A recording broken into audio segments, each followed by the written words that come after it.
You're not already ruined Kukukachu to you, and all my nobody's not watching out there. You're not gonna run. You're not gonna retreat. No one's gonna save you. You don't have a sniper type Eifer Sniper in the tower here. Spray and pray. Like, I'm a feed. Nah, I'm hungry. I'm not gonna mess with him a little. Fuck that.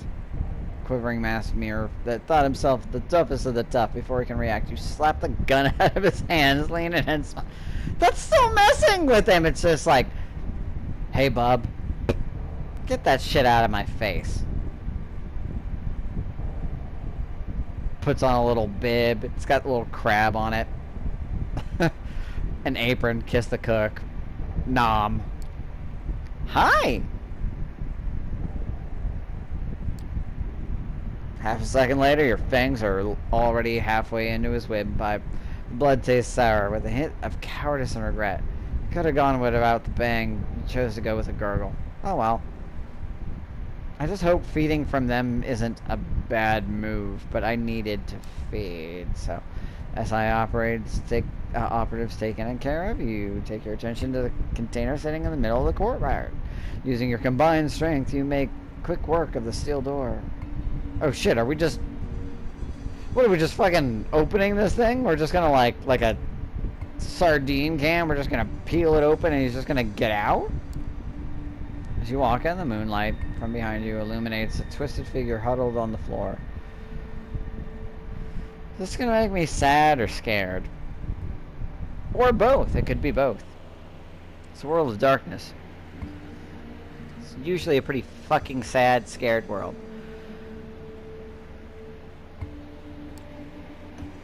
It's hard to believe that the thing lying before you, the beaten and tortured within an inch of its unlife, is the same creature you fought back at the cemetery. Jeez,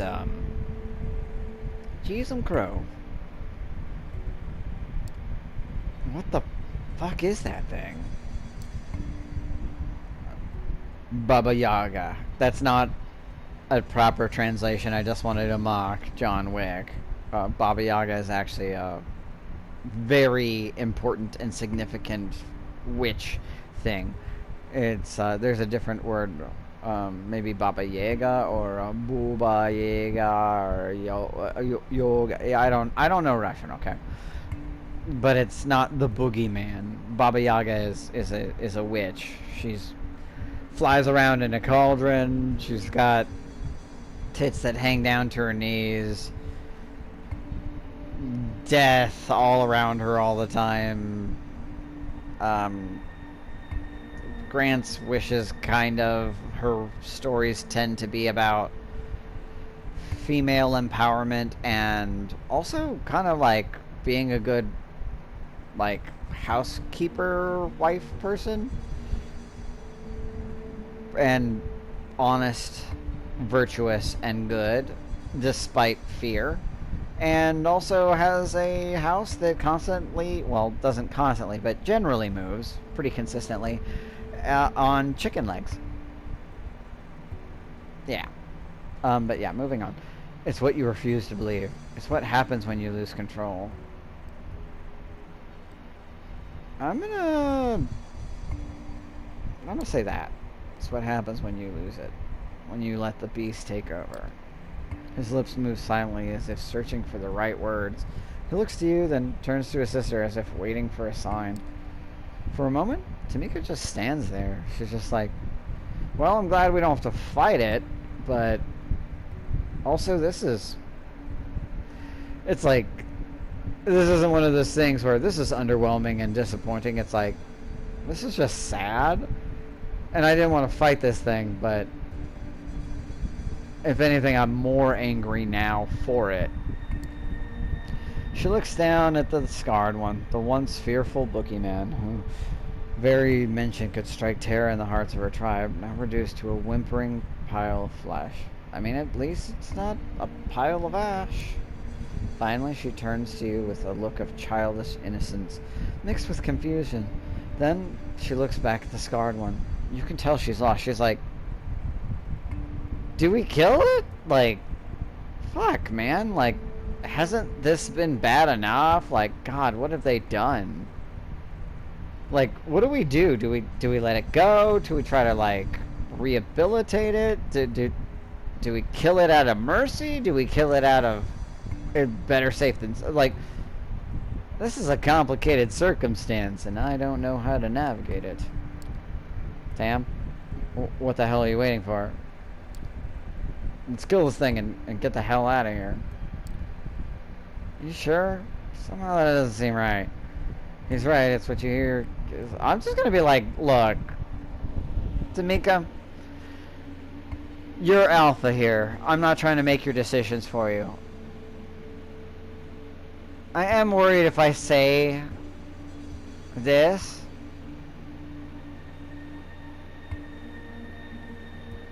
I don't know if it's gonna be okay. I don't know if this is the best choice or this is the, like, I want to be like, hey, I defer to you. It's fine. Whatever you want. But I think she's going to be like, I want somebody to tell me. And if I have to make the choice, I'm just going to default it. But I don't think she wants to do it. So I'm going to say, somehow this doesn't seem right. It's like, this isn't what tried to kill us the other day. Maybe we can help it. It can be rehabilitated. We can free it. You know? Even if it just gets out, feeds again, and then... Look, even if we just leave it here, it gets hungry and just starts nomming on people, the guards and stuff, or it gets itself killed, that's, you know... sort of a problem solved. Are you sure that's what you want? Look at him. It's like he's dead already in all ways that matter anyway. It's like, I'm worried this will come and bite me in the ass. Which would not even be metaphorical because it's gangrel. But, are you fucking kidding me? We came all this way just to back down now? We're not backing down. We killed things. We could storm the castle. Bye, boys. Have fun storming the castle. It's just, it's like, okay, this thing, you weren't there. You didn't believe this thing existed, and now you're like, let's do this, and it's like, it doesn't look like it should to you, and you're just like, well, let's just fucking murk this motherfucker and move on. Stop talking. She's quivering, clenching her fists. You can tell she's about to reach a decision. And I'll accept whatever she says.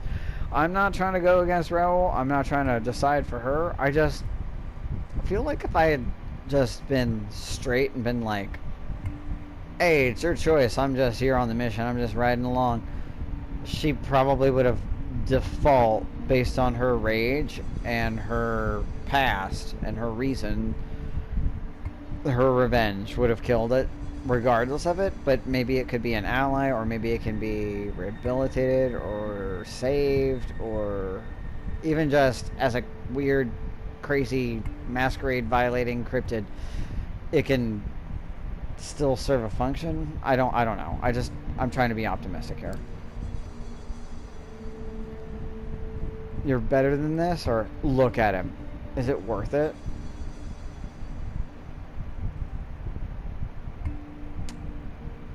I feel like you're better than this. How do I know? But look at him. Is it worth it? I think that'll get through.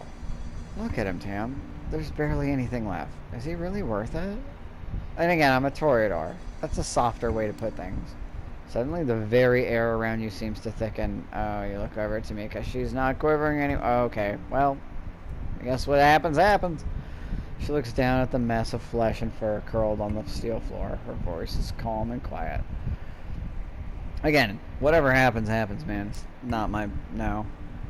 He isn't. You both turn to walk away when suddenly you hear a pained yelp followed by the sound of body dropping to the... Fucking red shirt Raoul just got nommed like a fucking punk ass bitch, didn't he? Turned back to see Raoul standing over the dead husk of what was once the mighty scarred one. Oh! In one fluid motion, the boogeyman's neck has been twisted off his shoulders. I'm not sure which I would have preferred. I mean, honestly, it's like, this is not my problem, but you really fucked up, Raoul. Like, you guys aren't... You and her are enemies now. Like, I don't think you made a good choice there, buddy. You're like, nah, I ain't having it. We're here, we're doing the job. Oh, You had your shot, sister. I took it for you.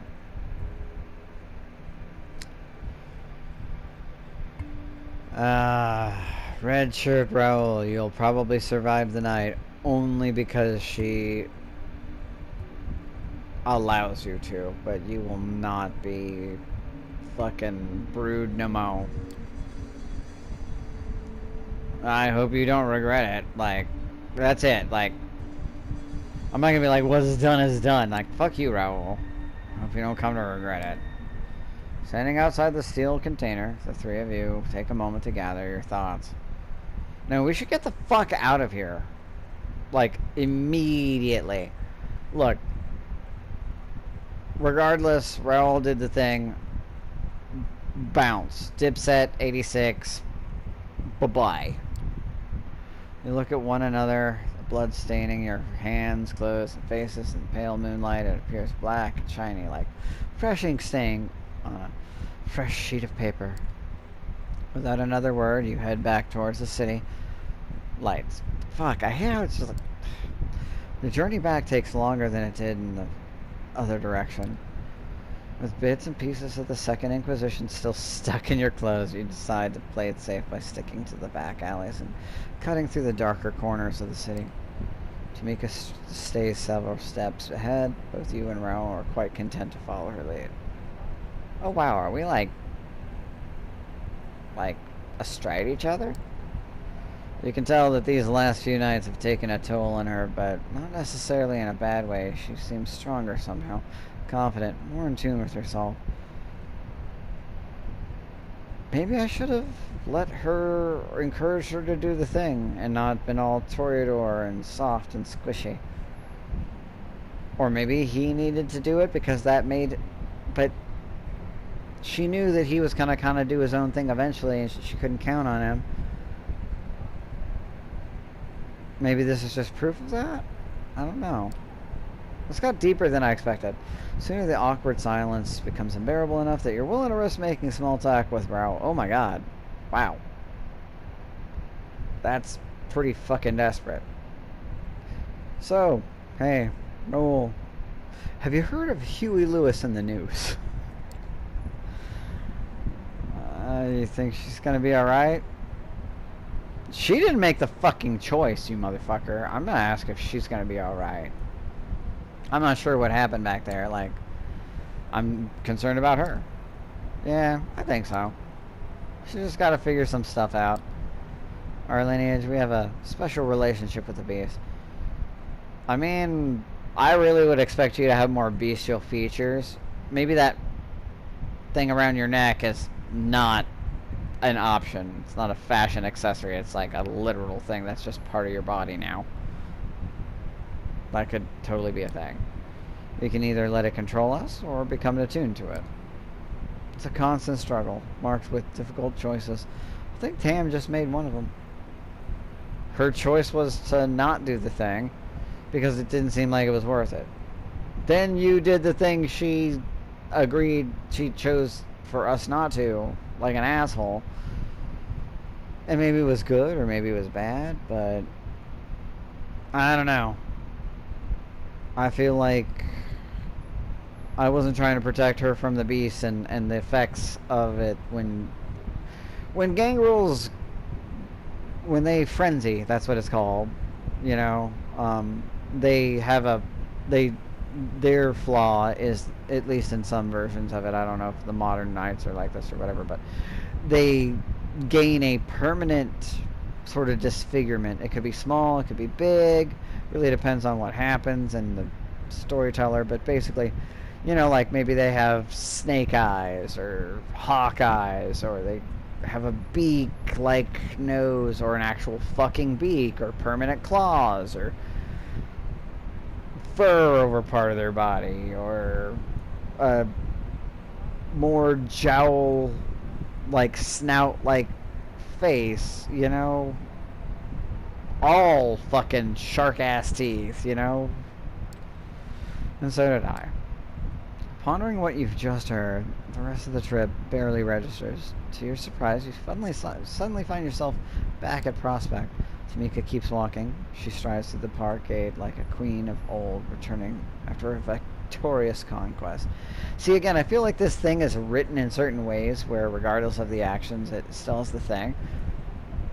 But maybe it's meant that way, but I feel like that doesn't, like, the tone doesn't fit. You want to call out to her, but Raoul stops you with a gesture. Not yet. Give her some time to process all this shit. She'll let you know when she's ready. Honestly, I feel like we've kind of grown together, even if I don't agree with you, and you sort of fucked up with that whole last thing, and in my opinion, having you come along sort of fucked things up, but we did get the job done, and I'm not going to play through a million times to see the different ways this could go. I just feel like maybe it would have been better not to bring you, but I don't know if it would have been better to, like, I don't know. I'm like very ambivalent here about it. I'm not sure. And hey, you did alright. I mean, don't get me wrong. You're still an asshole, but yeah, thanks. Motherfucker, you barely did alright. And yes, I am an asshole. So are you. We're both assholes. Yay. I did better than alright. You barely did alright. I really think we might have done better if we hadn't brought you, but many hands make light work. So yeah. He smiles at you. Wonders never cease. Again, Gehenna is upon us. See you around, space cowboy. Bang. And with that, he follows in his sister's footsteps. A weird smile creeps onto your face as you meld into the New York City night. That only took half the night. Mi abuela, mi abuela. One more visit to the chantry of the five boroughs, and to Agathon, who's starting to be surrounded by the smell of danger. I'm gonna pause because I've gone through a lot of shit, and man, that was not like a lot. Like, each of these stories is so different. That one was, I don't know, more difficult to process than the other ones. Like, I'm not sure, like, I know I fucked up with the Tremere the other night, but this one, I don't even know. Don't neglect your jump button, and we're gonna pause for a second.